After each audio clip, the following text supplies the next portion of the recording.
দর্শক এই মুহূর্তে যুক্ত হচ্ছি ধামরাইয়ের সানোরা ইউনিয়নের মহিষাসী এলাকা থেকে। দর্শক এখানে কিন্তু সরিষা ফুলের পাশেই কিন্তু এখানে মধু সংগ্রহ করা হচ্ছে, মধু চাষ করা হচ্ছে এবং মৌমাছি দ্বারা কিন্তু মধু চাষ করা হচ্ছে। মৌমাছি সরিষা ফুলের মাঝখান থেকে কিন্তু মধু সংগ্রহ করে এই যে এখানে বাক্স দেখতে পাচ্ছেন, এই বাক্সের মধ্যে কিন্তু মধু সংগ্রহ করা হয়। এখানে দূর দূরান্ত থেকে অনেক দর্শনার্থী ঘুরতে আসে, বেড়াতে আসে। এখানে সরিষা ফুলের সৌন্দর্যের মাঝে অনেকে হারিয়ে যায়। আমি এখানকার কয়েকজনের সাথে কথা বলবো। এখানে মধু চাষ করতেছে এবং সরিষা ফুল চাষ করতেছে। এখানে যে আসে সবারই ভালো লাগে, আমার অনেক ভালো লাগছে। এখানে মধু চাষ করতেছে, মৌমাছি সরিষা ফুল থেকে মধু নিতেছে। এখানে আমরা আসলাম, আমার এসে অনেক ভালো লাগতেছে।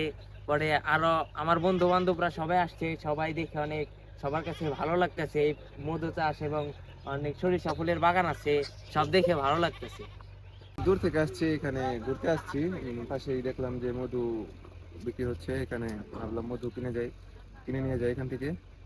আমার অনেক ভালো লাগছে এখানে এসে। আমরা মৌমাছি চাষ করি, মধু সংগ্রহ করি। এখানে মৌমাছিরা ওই সরিষা ফুলের থেকে মধু সংগ্রহ করে। এই জায়গায় অনেক পিওর মধু অনেক কম দামে বিক্রি হয়। এখানে 600 টাকা কেজি। অনেক গরিব মানুষরা কিনতে খাইতে পারবে কিনে। এখানে অনেক ভালো মধু আছে, অনেক দূর দূরান্ত থেকে এখানে আসে মধু কিনতে। দর্শক এই ছিল ধামরাইয়ের সানোরা ইউনিয়নের মহিষাসী এলাকা থেকে মধু চাষ এবং সরিষা ফুলের সর্বশেষ সংবাদ। ধন্যবাদ সবাইকে সঙ্গে থাকার জন্য।